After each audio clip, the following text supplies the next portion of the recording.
verse 1 of chapter 5, now we know that if the earthly tent we live in is destroyed, we have a building from God, an eternal house in heaven not built by human hands. We know. The Christian faith engages our minds. This is something that we have to keep reminding ourselves of so that we don't allow our minds to fossilize and that we continue to be sharpened and to make progress. I was at a church in California just a few weeks ago now, back in August, I think it was, time flies. And I went there, I had a Sunday free, and I was staying with friends, and I went down to the church, and I was excited because I get to go now, and I don't have to do anything at all except do whatever they tell me to do. And so I sat there and I waited for it to begin.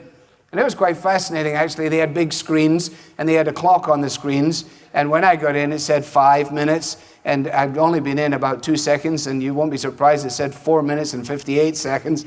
And then it counted down, and eventually when it counted down, 10, 9, 8, 7, 6, and just right on the moment of time, the band began, and I was waiting for David Letterman at that point. Anybody, I didn't know what was going to happen next. And then eventually the band did what it did, and then the person who was to lead the praise, his opening gambit was this.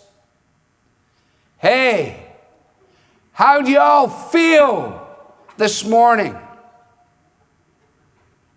Well, that was enough for me. I was ready. We could have had the benediction right there. That was so good. I thought, what kind of New Testament question is that? How do you all feel this morning? If I told you how I feel, especially in light of the last 5 minutes, you would question whether I was even a Christian at all. So don't ask me that question. Ask me what I know. Ask me what I know. Don't ask me what I feel about myself. Ask me what I know about God. Ask me what I know about His Word. Ask me what I know to be a verity that can deal with my soul. That's what I need. Don't make me sing songs about how I feel. Don't. The silly, repetitive songs again and again. I just want to praise you, lift my hands and say I love you. You are everything to me. Goodness, at 8:30 on a Sunday morning, I'm barely ambulatory. I can't start there. And you want me to say that? I just kicked the dog and I don't even have a dog. I got argued with someone because they took my parking space. I never had spilled my coffee. I didn't read my Bible. I'm a miserable wretch. And now you want me to start here. How do you feel? I feel rotten. That's how I feel. What do you got for me?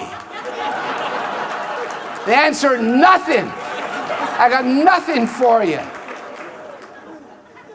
That's why you have to get yourself under the control of the Scriptures. That's why it is what we know, the verities of the Scriptures, which then fuel our hearts and our emotions and lead us on.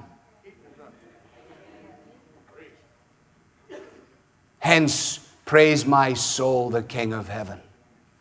To His feet thy tribute bring. Ransomed, healed, restored, forgiven. Who like thee his praise should sing? Okay, now we've got something to sing about.